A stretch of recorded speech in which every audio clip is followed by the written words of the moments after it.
And off we go. 1 second.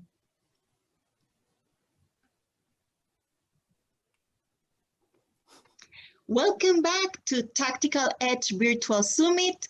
We are in our last day. We have had a lot of speakers, fantastic speakers. So we are here with Edgar again. Ed, how are you? Wow, excited, happy that it's almost over, but sad that it's almost over. It's always like that. It's like, man, my baby. It's I know. my baby's almost, but almost grown and almost going home. Going to college. As always, the same thing here is doesn't seem to be working here. Let me just troubleshoot this really quick. But anyway, we have fantastic afternoon. Before we start, I want to say again, thank you so much to our sponsors at Tivo Networks, CellPoint, Exabeam, and CyberArk. They have been fantastic. Everything has been fantastic. We are in Fantastic Friday. Fantastic Friday, fantastic and fabulous Friday. This morning was fantastic again. We had Javad that joined us from London, and then we had Chloe. I think Chloe, Ms. Daggy, is out in California. And their videos are already available on demand on the platform. And so in the afternoon, we start with Dr. Andrea Little Limbago. Tell us about Andrea, Salma. Dr. Andrea Little Limbago. Dr. Limbago is a computational social scientist specializing in the intersection of technology, national security, and society. As the Vice President of Research and Analysis of Interos, Andrea leads the company research and analytic work regarding global supply chain risk with a focus on governance, cyber, economic, and geopolitical factors. She also oversees community engagement and corporate research partnerships with universities and think tanks, and is a frequent contributor to program committees and mentorship and career coaching programs. Wow.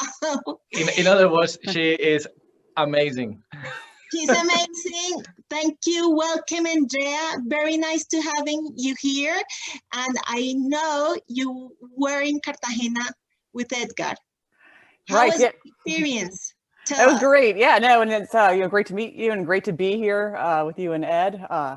This has been a great week so far. Love hearing from all the experts. Always learn from the conferences that Ed has. So yeah, we had a great time in Cartagena, and that's it was. Not only was it a beautiful city, good history, great food, but I was with a group of people and that made new friends and learned a lot. So, and it's sort of the gift that keeps on giving. I keep learning from them, and so it's. I think that's probably for me that the biggest legacy of the trip there was a phenomenal trip in my memories, but then continuing to learn. It's my continuous education path. Yeah, the conversations that we had were, fantastic, and the cool thing is that we kept a nice group. And we have a nice, Twitter group there that we get together. And, at some point I had a question about, hey, does anybody have any idea, like, what is going to happen, with, China and India, and when Australia was going after China and everything. And I knew Andrea immediately was like, hey, you might want to go ahead and read. Boom. It's this whole about 10 links of all political research papers, and I'm like, oh man. But again, it's fantastic to be able to go and know, you have friends of yours that are experts at certain things that you can ask and get information from. So Andrea is fantastic. Another thing that I learned about Andrea, and she will tell us about this, is she was a soccer player in college. Wow. So we had something in common. So what position did you play, Andrea? I was midfield. Wow, great.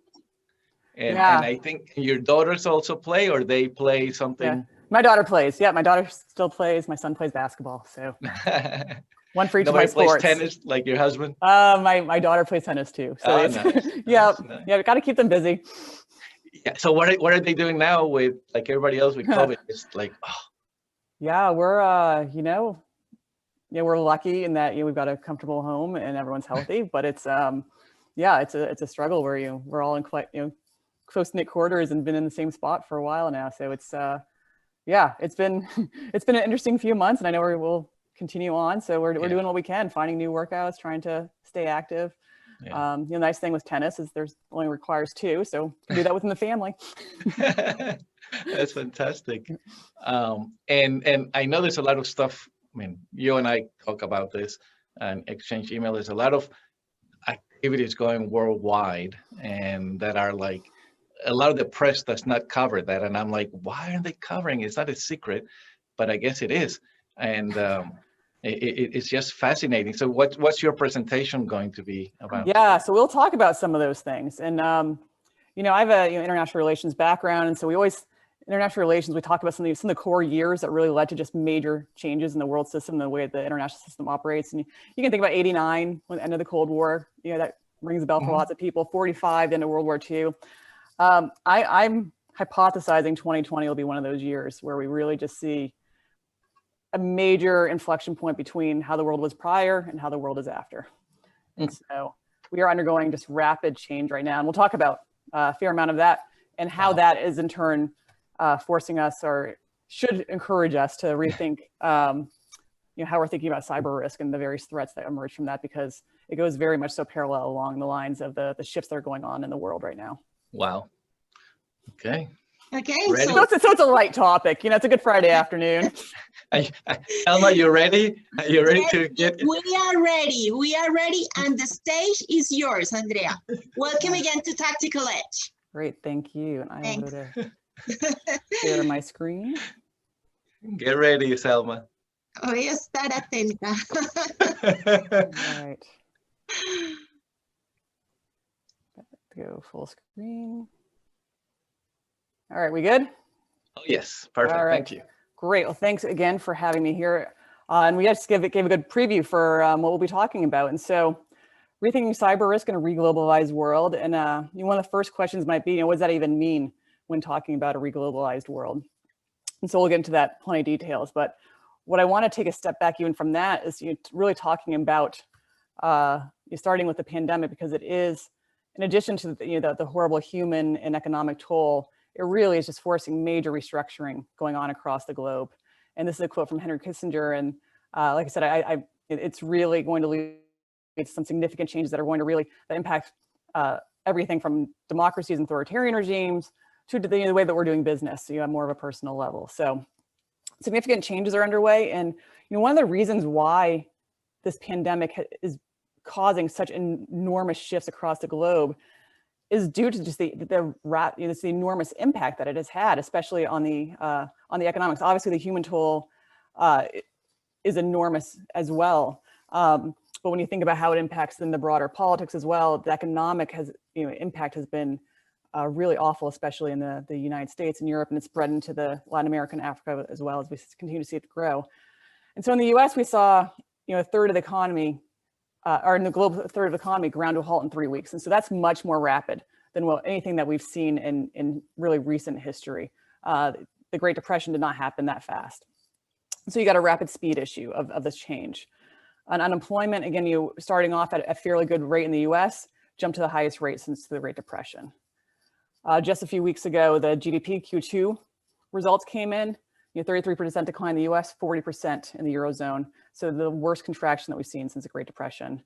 And then just the cost of it all, in the trillions, and high percentages of the GDP are lost. And so it's because of both the human component to it, but then the economic component as well, really causing just major shifts across the globe. And what we see a lot is in the realm of globalization and global trade. And so globalization and global trade really went hand in hand for the last few decades. And if you see the significant drop there, you can see how much of a difference this was versus what happened in the 08-09 period. And looking at the global trade cratering in the graph to the right, you just see really, I think that shows you just so starkly how much the trade has been disrupted. And so with globalization, came great interdependence, and that's going to be a theme that we talk about throughout this. And the interdependence is also something that has actually allowed the pandemic to spread so much. And so there was almost a perfect storm of conditions underlying the enormous diffusion of it. But global trade, grinding to a halt. And so what that means is as companies and as countries start rethinking how to rebound from this, there's a bit of a reset going on right now. And that reset is going to be taking into account three big factors that were already there. And so, one thing I want to make clear is that these changes that are underway, it's not that they didn't exist prior to 2020. They were there, they were emerging, very readily starting to surface and have an impact, but those forces are now dramatically accelerated. And so the first one to talk about is the emergence of economic nationalism. And so if you look back at the trade flows graph that I had, if they had from roughly 1990 to 2008, it still was going fairly exponentially. Around 2008, 2010, it was still going up quite a bit, but not at that exponential curve. And so we did start seeing a slowing down of global trade, and very much so driven by economic nationalism. And so with that economic nationalism, really what that's talking about is the growth of tariffs, protectionism, more of an inward-looking approach to the economy. And so that's going to stop the interdependence, or it's going to slow down some of those interdependent trade flows that are going on. And so that was already going on. We also had the fracturing of the internet. And this is where I'll start tying in the why this all matters for cybersecurity. We started seeing, instead of the vision of a free and open global internet, and that's sort of the foundational belief on which the internet was founded, really what we've started seeing is that the global splintering or fracturing of the internet along the lines of data sovereignty. And so there have been just a really exponential growth of data localization laws, which basically require data to be stored within a country's boundaries. And you see that either for both the security of it, so generally under the auspices of national security, but it also can be a way for governments to access that data. And that's one of those trends that we'll be talking about in a little bit. But we did start seeing that boundaries do exist. Again, I think several years ago, going to cybersecurity conferences, very often I would still hear that the internet knows no global boundaries. And even back then it was like, well, they're starting to. And so we're starting to see that even more and more. And then finally, rising geopolitical tensions. And this, again, is in many of the headlines, but really, I think the significance of them is still not quite well understood, and often isn't talked about perhaps as much as it should be. And so the trade wars that have been going on between the US and China for quite some time, emerging territorial conflicts like we're seeing going on in areas around the globe, really. Starting to see some areas reignite that had been tensions that had been suppressed for a while are starting to reignite again. And then we start seeing major power competition, and that's really the component where you do see rising powers and near-peer powers really shaping how the dynamics are for the rest of the entire globe. And so those geopolitical tensions are continuing to rise, and they're going to really have a strong impact on how the world gets re-globalized. So these forces were already there, they're just now accelerated. And so for many of the predictions for how economic nationalism may emerge, how the fracturing of the internet may emerge, how geopolitical tensions may emerge, they were looking closer 5-10 years out. Some of those changes have been happening over the last 6 months to 8 months following the shock from the pandemic. And so we're just seeing a rapid acceleration of change right now.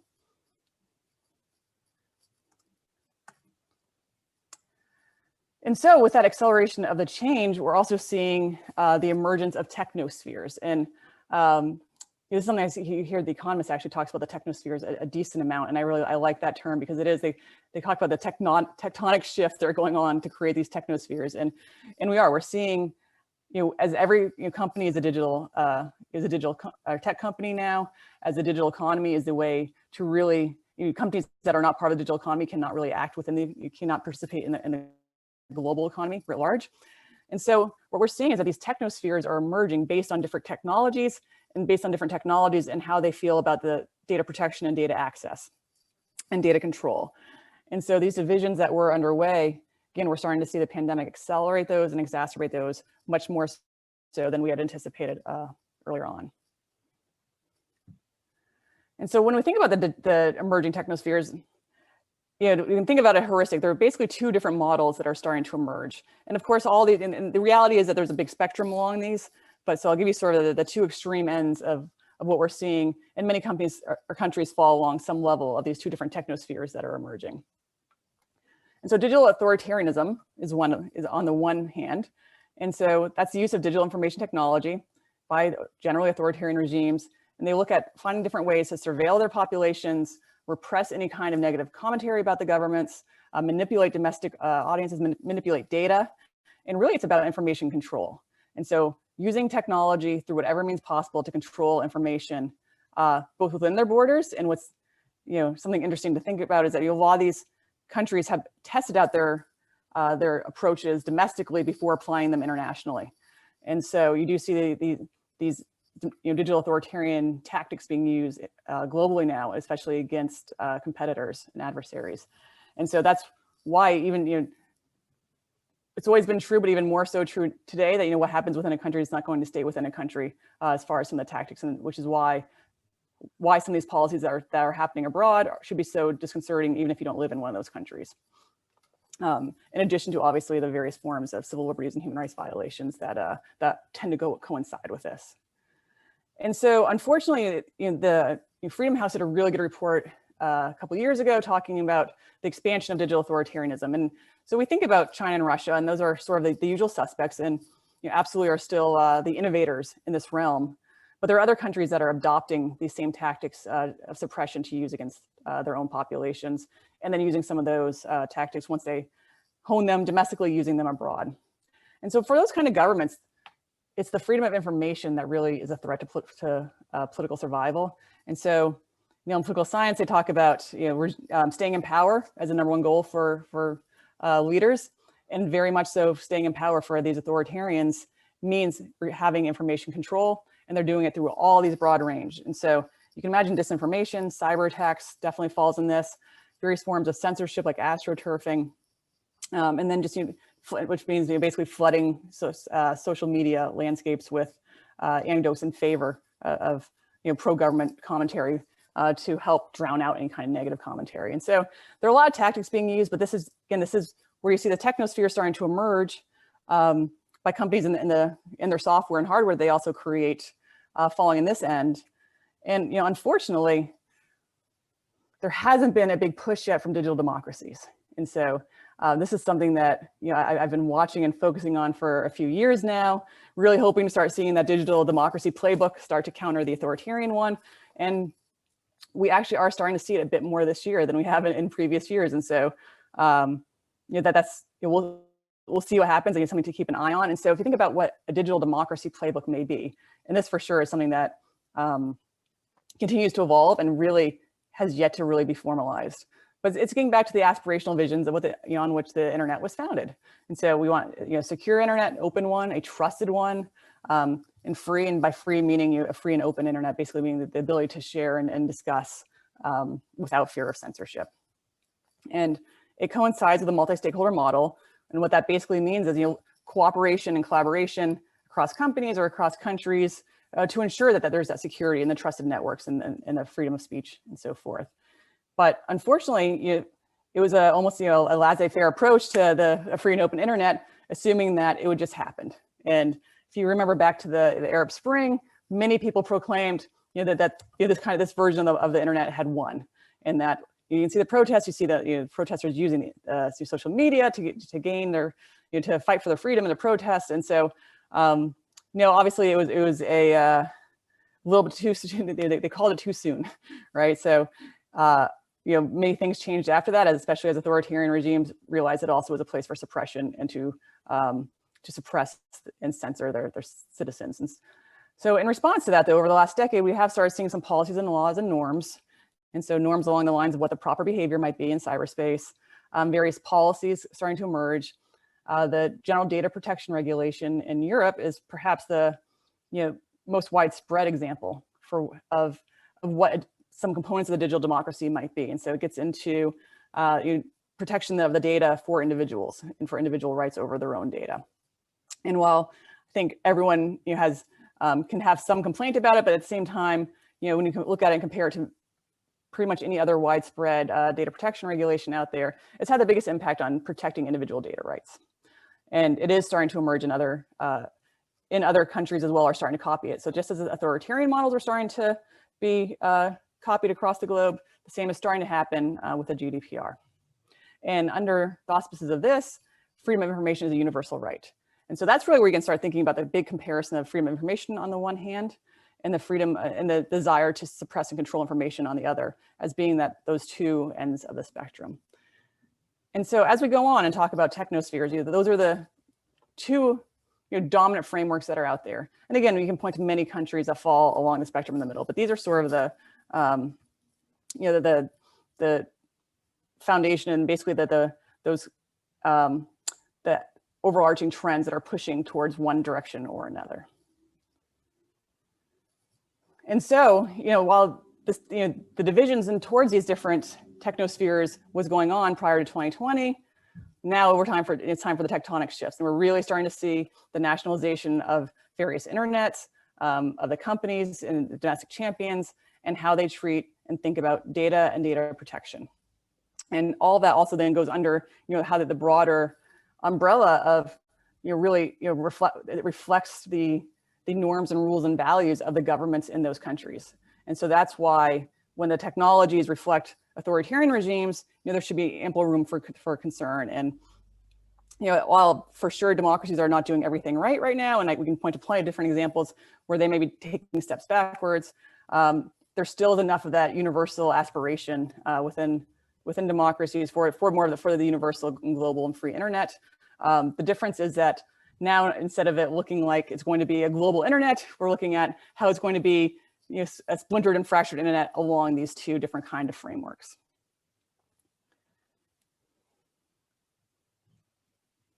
And just to highlight, just some of the news, I think Ed talked about how we're not seeing much discussion of this, and we're not as much as we should, but there is some of it that's out there, and I do highly recommend everyone to take a look at sort of the underlying new alliance formations and different kind of legislation and regulations are starting to emerge.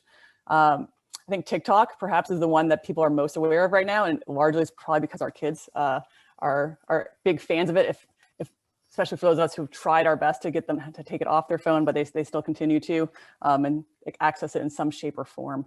But the latest with TikTok and potentially in the ban on that, and we'll see what happens with that.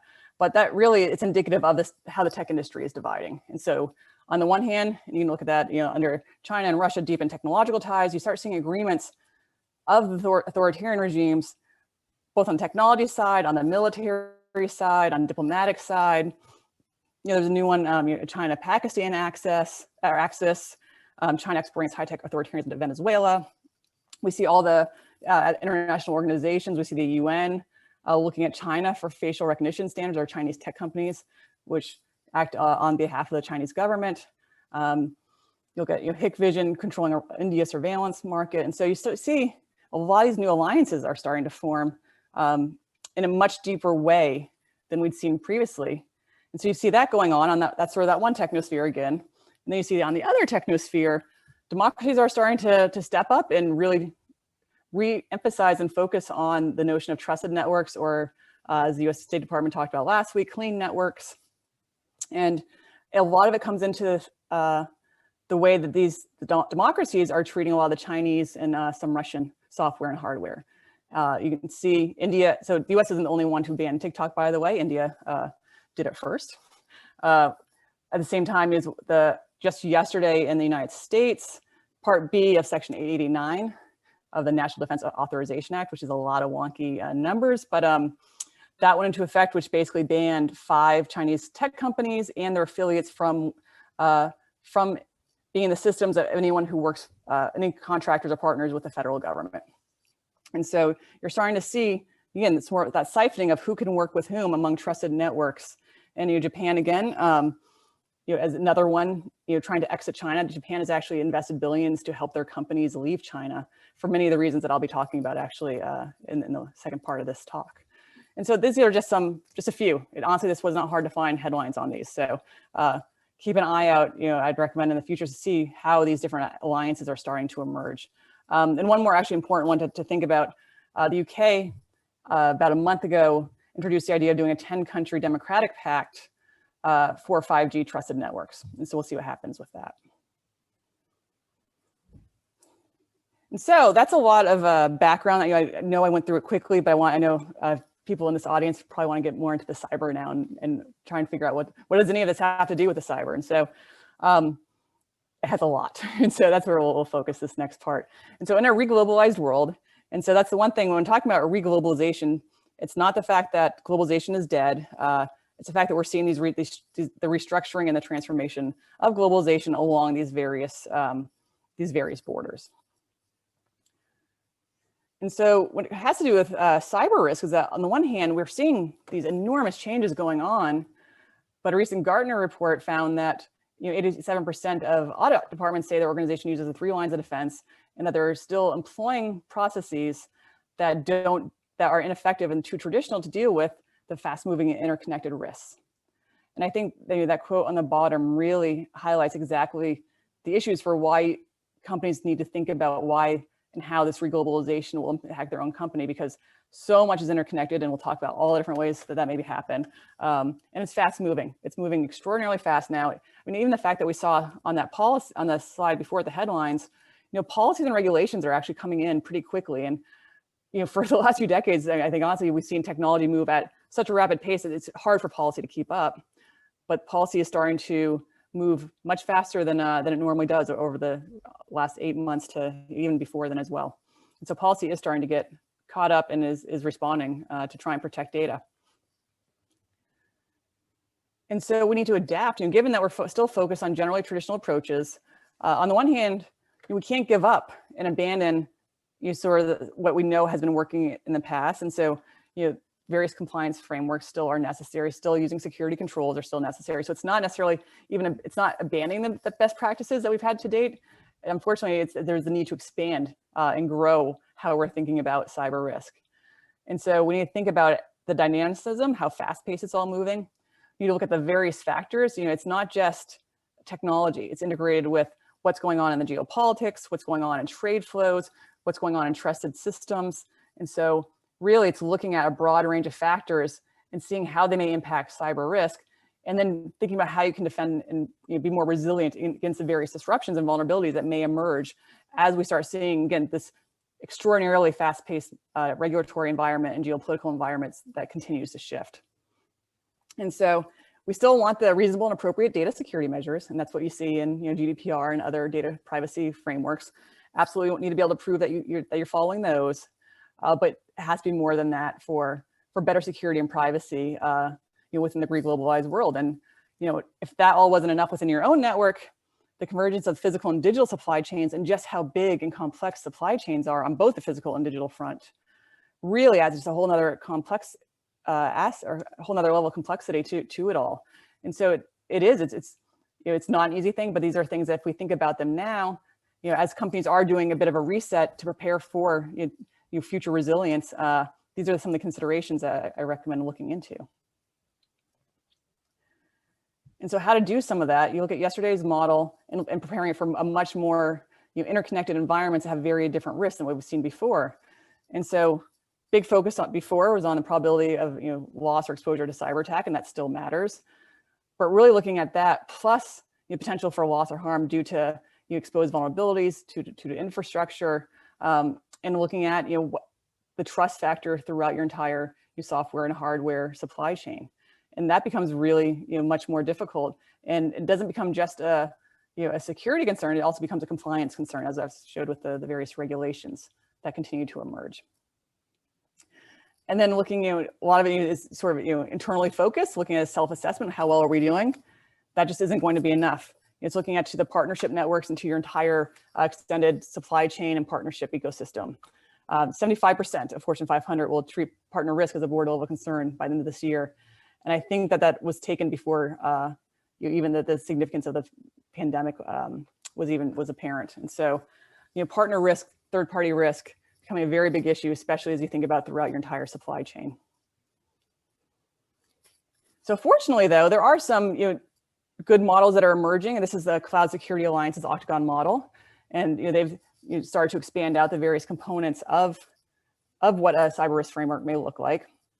And so they include in there the countries. And so again, borders do exist on the internet.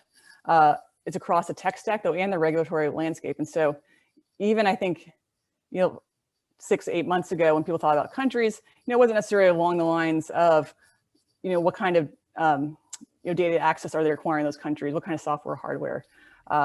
We really need to start thinking about those kind of aspects. And the same thing as far as looking at give it more of a network approach, and by network looking at the ecosystem of your partnerships. And too often there's very limited visibility or collaboration across these ecosystems when it comes to threat intel sharing, or when in discussing various kinds of security measures, or knowing what software or hardware might be in your, your first tier supply chain and so forth. And so there are models that are emerging, but they need to really, even those can benefit from expanding into what's going on over the last year or so. And so what I'd like to do is talk about 4 different areas that I see the reglobalized world really having impact. And again, these are trends that were already ongoing. They're just getting amplified right now. And so we'll go through internet blackouts. And by those, really they impact everything across your supply chains. You've got government mandated data access, which can weaken data protection through government access. We'll talk about some of those regulations.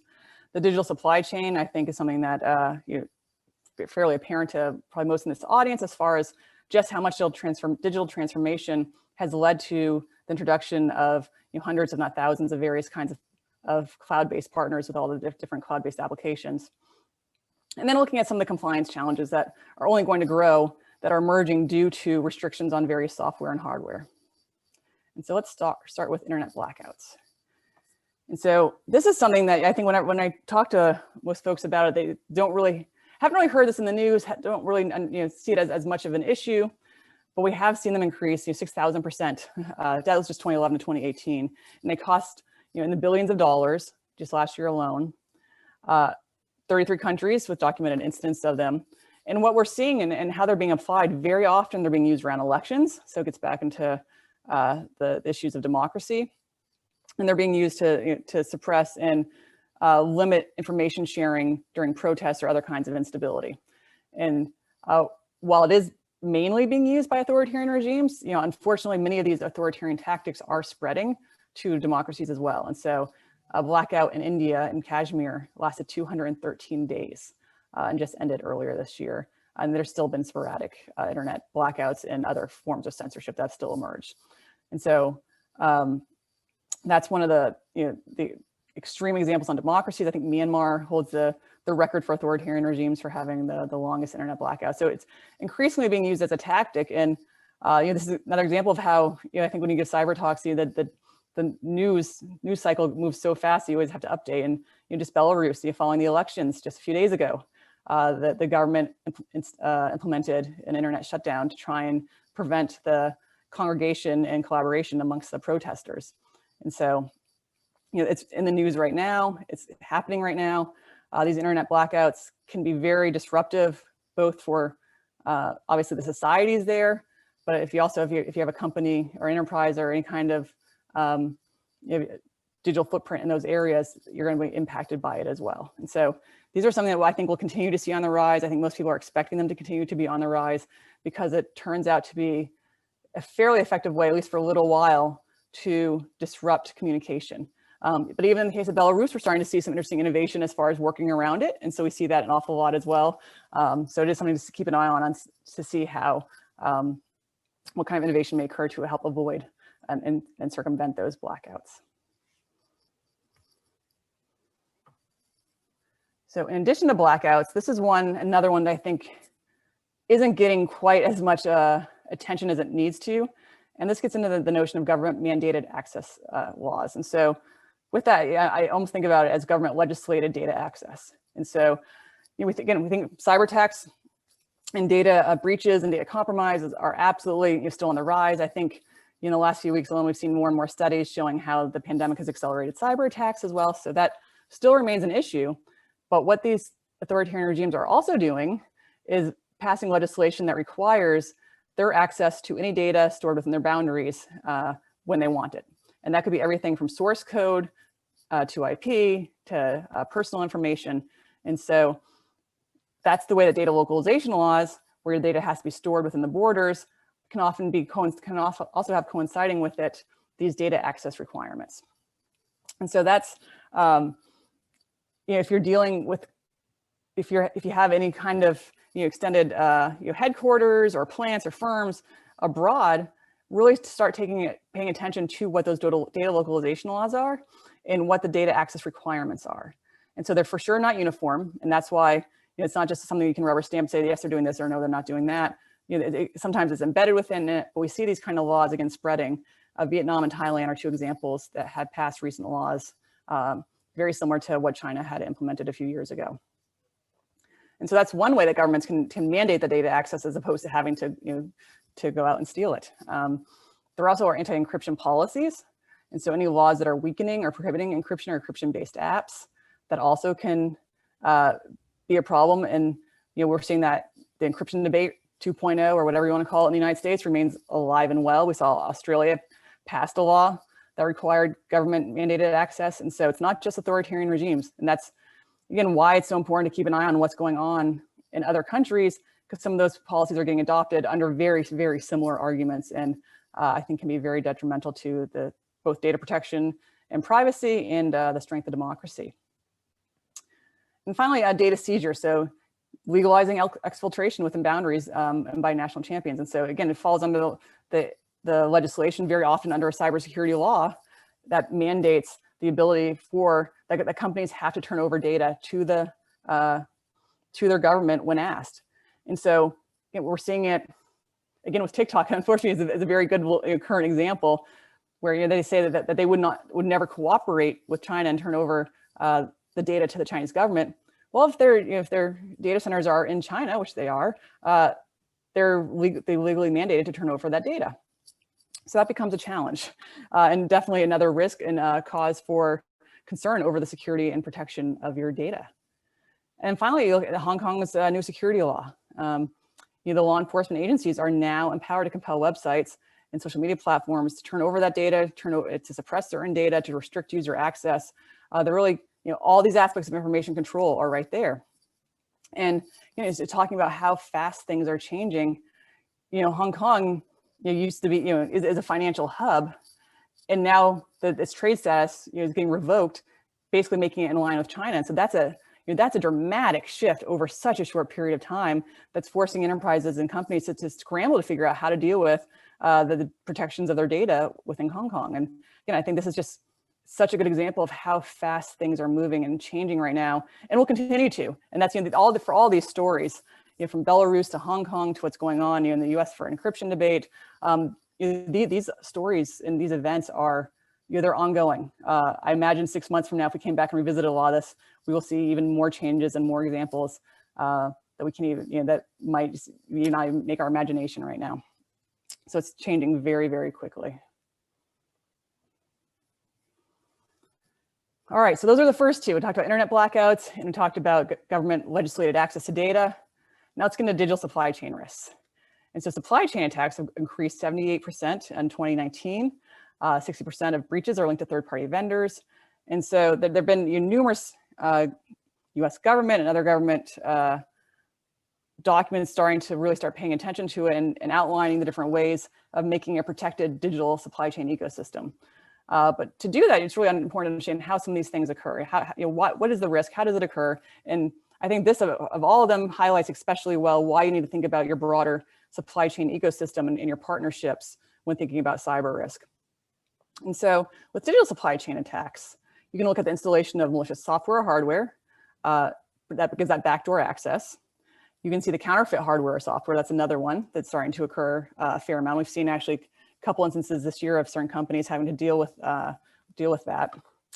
You may be providing on just a malicious or unqualified service provider that may accidentally access the system or data, or they actually might be malicious. And then unintentional hardware or software vulnerabilities. And the reason why I want to walk through those a bit is that it doesn't necessarily have to be a malicious attack where you find a vulnerability. It could be a human error, and we've seen that time and time again with misconfigured cloud services, for instance, leaking and leading to data compromise. And so it doesn't have to be intentional, but we are seeing a rise on supply chain attacks. And there was a very good report by Atlantic Council just about 2-3 weeks ago on digital supply chain attacks. And they actually followed and assessed over 100 digital supply chain attacks. And so I highly recommend that. I think Ed should have the link for that report within the chat, perhaps. And if not, I'd be happy to send that to anyone. But just 2 quick examples. The CCleaner attack, which was a legitimate software update. And so that's getting to the notion of having how a backdoor could be injected into a software update. So legitimate software, injected with malware during the update process, ended up hitting and being downloaded 2.25 million times, and then had 1.65 million instances of it being uploaded and sent home to the attackers. And with the ultimate goal, or at least the ultimate end state, was a second round of targeting for 40 different companies. And so again, you start, it's one of those, it's a widespread attack that kept narrowing down to then target 40 different companies and try and get access to their systems. The Dragonfly, if you remember that from, I think roughly 15 to 17, again, Trojanized software updates. It coincided with phishing emails, but it was a big targeting on a big example of a digital supply chain attack targeting the energy sector. And it ended up targeting 20 countries, the energy sector in 20 different countries in the US and Europe. And so, big impact, something that we continue to see be on the rise. And again, I think when you think about the weakest link, it may not be your system, it may be within your partner system, and that's the easier way to get in. And there's a really good op-ed on just how important digital supply chains are and actually in collaboration across companies' supply chains in the digital aspect of it. Because if you invest a ton in securing your customer data, as much as you invest, it can be so easily undermined by a supplier who may not have either the incentive or the desire to safeguard the data accordingly. And so as you're thinking about the risk frameworks and various kinds of compliance, really trying to figure out, what are your partners doing? How can you collaborate and create a stronger ecosystem? And then finally, we'll get into the shifting compliance landscape. And so this section 889 that I mentioned earlier, that the Part B took into effect yesterday, it focuses on 5 different Chinese companies in the United States and their affiliates. And so you cannot have those 5 companies or their affiliates within your ecosystem if you want to be a partner in contract with the government. And so that's just one component that really is starting to disrupt, and really is also very relevant for many private sector companies who may not consider themselves as government contractors, but turns out they either support various contracts or they partner with other companies that are, so they very likely are going to be hit by this as well. And it's just actually, even on top of that, there's just a growing list of, from the OFAC sanctions, which are economic and trade sanctions, listing more companies for national security concerns and for human rights violations as well. And then in 15, there were also sanctions used for, used against companies or entities, actually, it could be individuals, groups, or companies for cyber attacks. And so you're seeing various kinds of legal retaliatory measures as well in response to cyber attacks. And then CMC, the cybersecurity maturity model certification, which basically outlines a range of security protocols for companies to follow to get that CMMC certified to then work with the government. And again, which gets back into very similar to, there's still going to be the various kind of controls are needed, and now we're seeing more protocols that might need to be expanding upon those. And so this listing right here is very US centric. What I want to highlight, if we think about the technospheres, it's not just the US. This is part of a global trend where we're seeing the EU imposing their first sanctions against cyber attacks earlier this summer.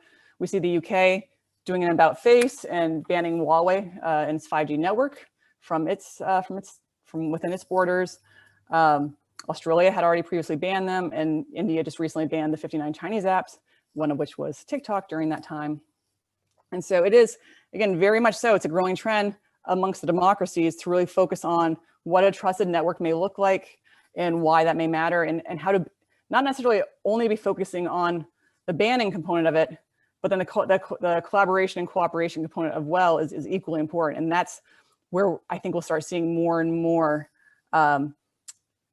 just various kinds of rules and agreements starting to emerge amongst the democracies. I think the first step right now that we're seeing are the bans. I think the next step is to focus on cooperation. And so it gets into what does a trusted network even look like, right? So this is across this screen basically shows that intersection of what your digital supply chain is and what these regulatory and compliance landscapes are looking like. And so it can, it's the intersection of those two that makes it just really, really difficult to stay on top of what's going on. And so whether it's being banned from an app store or app stores themselves being banned to the apps themselves, you have various cloud-based services that are or are not allowed depending on where you are. different kinds of carriers being deemed clean or not, and then not even to mention the issues of various undersea cables and where your data may be flowing. And so there's a lot going on right now, and a lot is starting to bifurcate across the various notions of trusted and untrusted networks. And so to wrap up a bit, I think this is something that will continue to evolve a lot. And so in each of these 4 areas, and there are more to stay on top of, I think is really important as we start seeing how the fracturing continues to go, how the reglobalization continues to emerge. And so a couple of rules of thumb to just quickly go through. One, the prior risk factors absolutely still apply. And we saw some great talks this week on cyber risk. And so everything that you heard from those talks, still applies. I can't say, you can't negate any of that, you can't forget about it. All that still matters, and then some. And so, these are some of the different verticals, from healthcare to finance, aerospace, manufacturing, energy. There already are some threat models that different industries have to follow. Those are only going to expand in importance and relevance. They still definitely apply, but they may actually even be impacted differently as the reglobalization occurs. One of a common saying in international relations is, where you stand depends on where you sit, and I think where you stand depends on where your data sits these days. And so it's really important to know where your data is, and trying to figure out what is the disruption risk. And this is actually from net blocks, where some internet blackouts occurred in Venezuela. And if you are interested in internet blackouts, NetBlocks does an interesting job especially on Twitter. You can follow and see where some of these blackouts are occurring at a really granular level. But if you happen to have a family, business interests, whatnot, in any of these countries, you might start seeing where the internet blackouts are starting to emerge. And so data is absolutely at risk of disruption as these internet blackouts continue to rise. And then as far as geographically based risk, it also depends on what kind of the compliance and governance frameworks are going on there. Can the government mandate access to your data? And so and then if so, what kind of governments are they? And so it really, we are seeing more and more laws being passed where the government, under the auspices of national security, wants to access data when it so chooses. And so that I think is significant, especially if you were to couple that with anti-encryption laws. And so what we're seeing, with the weaponization of cyber, I think, in our industry, in InfoSec, probably those 2 words together probably make a lot of people very uncomfortable. One, the fact that I use cyber so much is probably not, depends on the audience. We can say InfoSec, but the weaponization of it, whether we like it or not, it's happened and it continues to occur. What also is happening now is the weaponization of trade. And that's where we're starting to see some really big differences that weren't necessarily here during a lot of the globalization in the way that we're seeing it, because it's really at that intersection right there where that you see the trade and untrusted hardware and software. You combine that with some of the weaponization of cyber, and you start finding new means and modes of data access through there. And so as geopolitical tensions continue to permeate throughout and to diffuse, it's directly in line with some of the software concerns and the cyber attack trends and so forth. And so we're just going to continue seeing that. And so just think about how the role of trust and the role of data access through various kinds of hardware and software and the different ways that can be manipulated. And now, unfortunately, you look at all of that we've just talked about, and it's not just for your own company that you have to think about. You got to think about how that impacts and permeates throughout your entire global supply chain partnerships. And just for a couple data points on that, so for some global brands, their extent of their entire global supply chain ecosystem, can be in the thousands of tens of thousands. It really can be enormous depending on the size, and really due to a lot of the specialization that has occurred. It's across the globe, and we've seen the disruptions that have occurred across the global supply chain during this pandemic. And so thinking about how your supply chain may be impacted, whether it's from companies that are offshoring from China and going somewhere else, are those companies going to other countries that may have very similar data regulation laws? And one of the big changes in supply chains that are undergoing right now are companies are opting to move from China to Vietnam more than they have in the past. But then you look at Vietnam has a very similar data access law. So there may still be the same kind of digital risk, although different kinds of geopolitical risk that goes along with it. And so just a lot to stay on top of as everything shifts and turns. And so a few closing thoughts for looking at this. What we're hearing a lot in the common press is that we're at a new Cold War with China, and just to think about it that way. And I highly, highly, highly recommend we don't think about it as a new Cold War.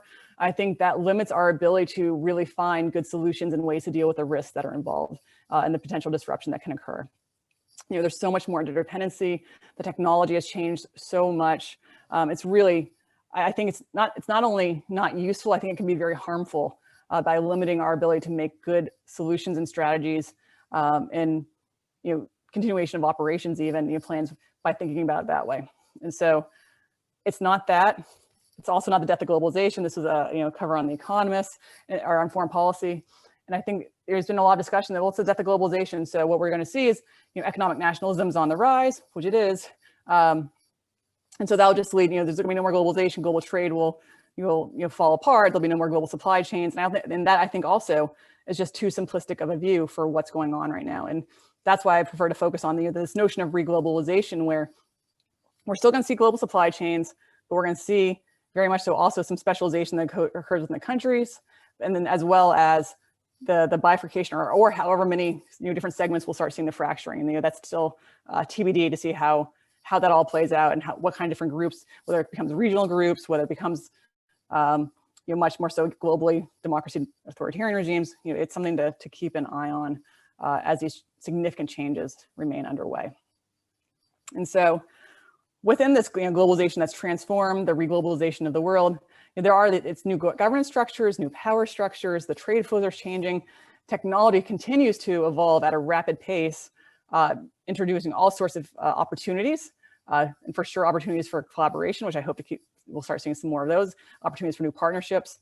But at the same time, it is new risks. And so these new risks are really, really important to have when you're starting to think about your cyber strategy. And so at this time, where many companies are doing this big reset, I recommend you keeping in mind all these changes that are going on and preparing for those and trying to build up resilience accordingly to these various trends that we're going to continue to see and that will likely continue to accelerate. And so with that, I will turn it back to Ed and thank him. There's a white paper there that kind of dives into a bit deeper into a lot of these different trends that we see going on. But a lot more change ahead. That's it's wow, as always. Yeah, we have to rewatch this. Good thing we're recording it. And I did share the links with the people in the platform and also on Twitterverse. Do you have a question from our good friend Wendy Nather? And I'm going to kill this word. And but here we go. Her question: you describe the two opposed technospheres of digital authoritarianism, close enough? You nailed it. And digital democracy.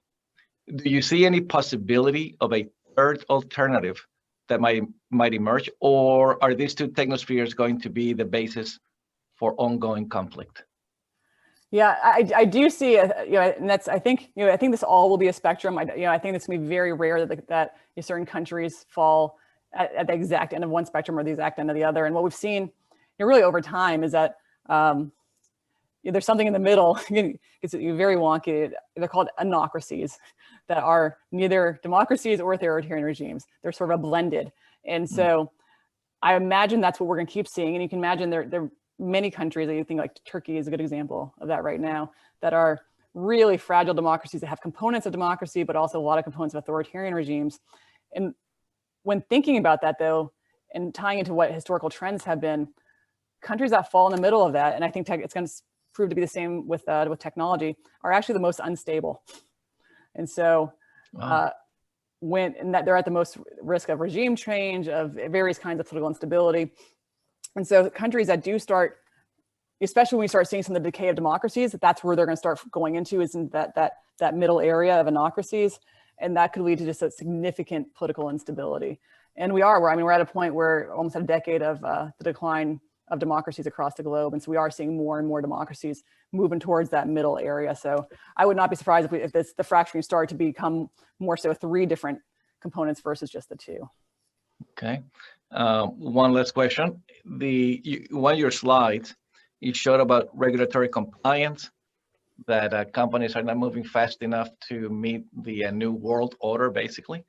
And so my question is, a lot of companies have to meet compliance because they have to meet regulations. If those regulations are not updated, how do you expect those companies to go above and beyond what they're asked to do? Yeah, no, I think that's a good question. And on the one hand, I think the regulations are coming quickly. And again, whether for good or bad, I'm not going to make some of them are, I think, are as they aim to be. Others may be a misfire, and then but there will be lessons learned. But at the end of the day, companies have to comply, right? They have to absolutely do that. And so I think there's something. I actually just heard someone talk about this yesterday as anticipatory compliance, which that's gonna work. I don't know how you do that, but I do think there's a little bit of it that fortunately there's still enough of a lag. Policy is happening fast, but not quite that fast. And as we've seen with election security in Congress, it's not happening all that fast, even though it keeps getting discussed an awful lot. I think the same thing with the various compliance. And so, and even it was interesting, with some of the compliance frameworks, like Brazil's, that was reflecting what the GDPR, got stalled a fair amount due to the pandemic. And so that's where you see some of these disruptions pausing the actual compliance requirements. And that's where you see that, which I think is just a good example of how much the disruptions are impacting, and staying on top of it it's very, very hard. And I think it's just staying on top of what the governments are doing at that time and where those discussions are going, but preparing for what you're seeing elsewhere. Potentially other countries may start adopting it. And so thinking about how certain countries right now may not be going either towards a data protection framework or going towards the surveillance state. Thinking about, for a lot of companies, they probably know the country pretty well and sort of anticipating which way they may be going and preparing for that accordingly. You can look at what kind of framework. I think it's Papua New Guinea. They recently had a data center that turns out got really exposed, and it was built on some untrusted technology. So I think looking at where some of the technologies that dominate in certain countries might be a way to think about it as well, for where that risk might be. Well, all right, Andrea. Well, thank you so much for being here with us again. Fascinating. Your conversations are always fascinating. Well, I appreciate you having me. It's always fun to talk with you about these things. And I hope that you and the family can join us at, watch Jorge's presentation coming up, and then join us for the after party. It's gonna be really cool. Looking forward to it. All right, thank you so much, Andrea. Thank you so much, Andrea. Thank you. Thank you. Bye. All right, so now we have Mr. George Orchiges. Hey, how are